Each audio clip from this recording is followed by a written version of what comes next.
Hummus looks pretty boring, right? It's just a tan mush of chickpeas and sesame paste. However, it's anything but boring. Let me tell you why. First thing you gotta know, hummus, very old. Dates back to like the 13th century. Arabs have been eating it in the Middle East for a long time. So, 1948, Israel is founded. In the 1950s, a bunch of Jews from all across the Middle East decide, let's move to this new nation of Israel. So you get this massive influx of Middle Eastern Jews to this new nation, and a lot of them start to open restaurants. They're called basically Mizrahi restaurants, and they serve Middle Eastern food and are operated by Middle Eastern Jews. Want to guess one of the things on the menu? Did you say hummus? If you did, you're right. But here's the thing about hummus and these Middle Eastern Jews. Listen to this. Hummus was mainly consumed in like Lebanon and Syria and Jordan and Palestine. But these Jews, they came from Yemen and Iraq and North Africa. Thus, you kind of see this weird thing where they're taking a dish that's not even from the countries that they are immigrating from.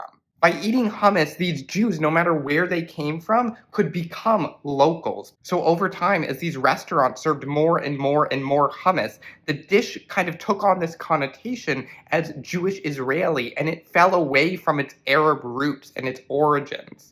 This transformation of hummus, though, into an iconically Israeli dish didn't just happen in these restaurants. It also happened in the food industry. For instance, let's consider one brand. It's called Telma Hummus, and it was released in 1958. By 1962, Telma had sold like 500,000 cans. And less than 6 years later, they'd sold 15 million cans. In other words, this was some popular stuff.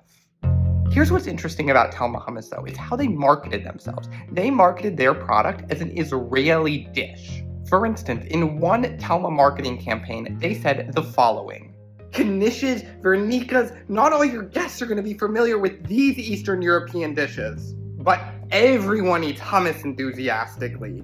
Hummus, Israel's national dish.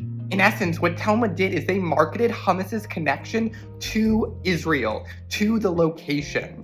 This is what scholar Michaela DeSoucy calls gastro-nationalism, which is basically using food to sustain an emotive connection to a national identity. And the food industry intentionally and explicitly tapped into this connection between hummus and the land of Israel. So by the turn of the 21st century, hummus was basically established as the Israeli dish. In a 2005 survey of over 500 Israelis, hummus was chosen as the most Israeli national product. And that's hummus, ingrained now within the Israeli national consciousness. It's a symbol of this nation. Not quite a simple paste after all, if you ask me.